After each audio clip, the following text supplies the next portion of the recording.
Olá pessoas, tudo bem com vocês? Hoje a gente vai conversar sobre a Amada, da Toni Morrison.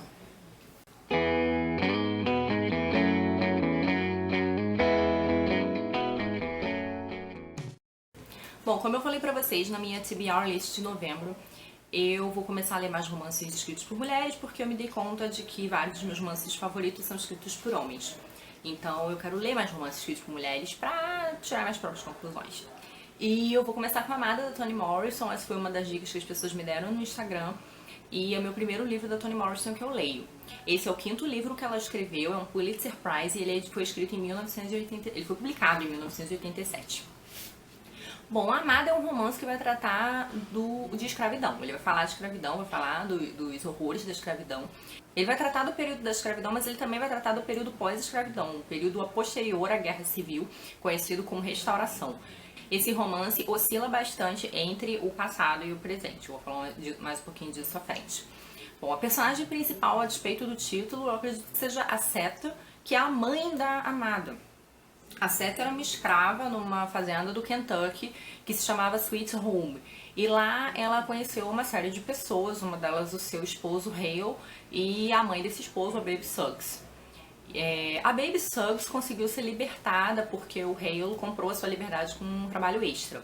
O senhor deles, em Sweet Home, era uma pessoa que não os tratava com muita crueldade, tratava-os até com um pouco de respeito, apesar de eles serem escravos. Então, assim, é como se ele os tratasse como funcionários. Então, não batia neles, não torturava eles, não desrespeitava tanto. Mas não pagava salário também. E eles têm uma vida relativamente tranquila em Sweet Home até que esse senhor morre. Eu não consigo lembrar o nome dele, gente, desculpa.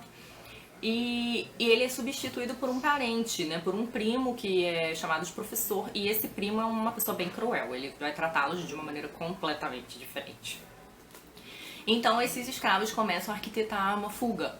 E a Seta consegue fugir com os filhos pequenos. Mas não se sabe direito o que acontece com o Hale. A Baby Suggs já estava libertada porque o Hale já tinha comprado anos antes da sua liberdade.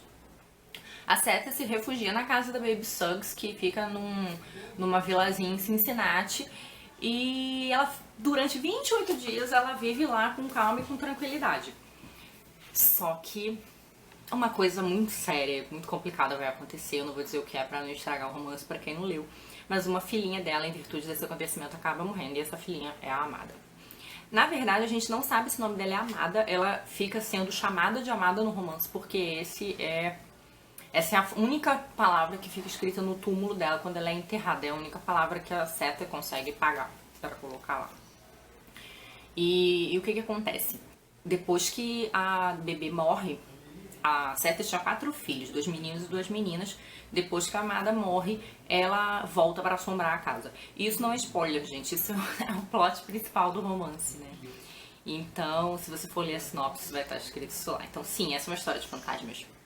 Só que essa é uma história de fantasmas literal e conotativa também, porque também são os fantasmas internos das pessoas.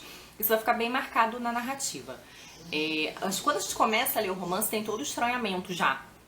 A narrativa desse romance é um negócio, assim, muito bem arquitetado pela Toni Morrison, não é uma coisa acidental. A gente tem aqui vários focos narrativos que são construídos a partir da memória dos personagens. Então, a gente vai ter histórias contadas a partir da memória de todos os personagens principais. E essas narrativas oscilam entre o passado e o presente. Causa um estranhamento no início, mas logo a gente se acostuma e começa a identificar essas mudanças. É uma narrativa riquíssima, ela é uma narrativa muito poética, ao mesmo tempo que ela tem muita coloquialidade, muito a linguagem dos negros do sul. Ela também vai direto ao ponto na medida de que é um romance que não tem concessões. Ela também é sutil, porque apesar de ser um romance que trata de fantasmas e de umas coisas um tanto místicas, ela consegue fazer com que todas as cenas narradas pareçam muito, muito reais, assim. A gente consegue pensar em todos aqueles horrores como coisas possíveis de terem acontecido no período de escravidão nos Estados Unidos.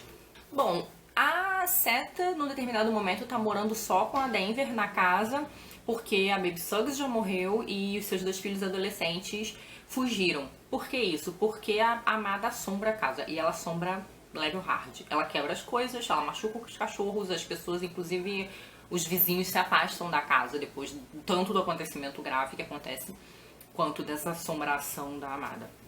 Só que um belo dia a Seth é visitada pelo Paul D, que é um dos seus amigos antigos lá de Sweet Home. Ele também fugiu, também comeu pão que já passou por várias coisas. Mas ele volta, ele meio que tá querendo um pouso ali com aquela amiga antiga, né, de velhos tempos. E ele consegue meio que dar uma assustada no fantasma, fazer com que ele pare de perturbar. Isso vai durar pouco, porque o fantasma vai dar seu jeito de voltar, eu não vou dizer como, mas ele vai voltar de um jeito assim, um tanto quanto concreto e mais definitivo do que ele se manifestava antes. A Toni Morrison vai conseguir tratar de um assunto como escravidão de uma maneira que não é clichê, que não é lugar comum e que não vai fazer dos negros meras vítimas e não vai apelar para uma conclusão que acaba sendo meio óbvia quando se pensa nesse assunto de que meu Deus, os brancos eram uns porcos e olha como os negros sofreram e foram joguetes e foram jogados para lá e para cá. Não.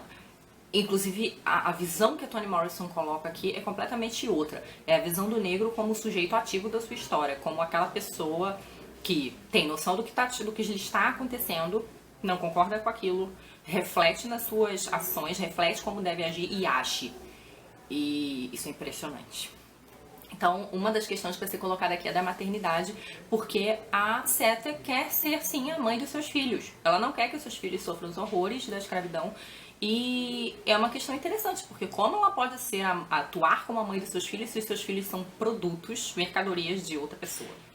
Esse é um livro que vai tratar dessa questão, e não só dessa, e de muitas outras relacionadas à condição do negro nessa época, de maneira não maniqueísta, porque assim, é meio difícil você pensar que existe um lado bom e ruim, que tudo é muito simples. Na verdade, pros negros, na hora que eles vão agir, e aí na verdade eu tô falando dos negros, tá? Da ação dos negros, do que eles podiam fazer, né? O que tava ao alcance deles fazer, a gente tem a situação ruim e a situação péssima.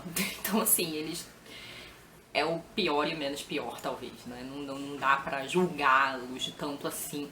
Mas esse questionamento, esse julgamento vem deles mesmos, né? Então o que é possível fazer, posições como ser orgulhoso, como agir e o poder de escolha, ele vai ser colocado de uma maneira muito complexa e ele vai ser julgado pelos próprios negros. É uma coisa muito interessante. Os brancos também não vão ser mostrados aqui de uma maneira tão... obviamente culpada, vamos dizer assim. Os personagens todos aqui são bem complexos, dos negros aos brancos. Então, alguns brancos do romance não são crápulas. Então tem um casal de abolicionistas que ajuda os negros libertos.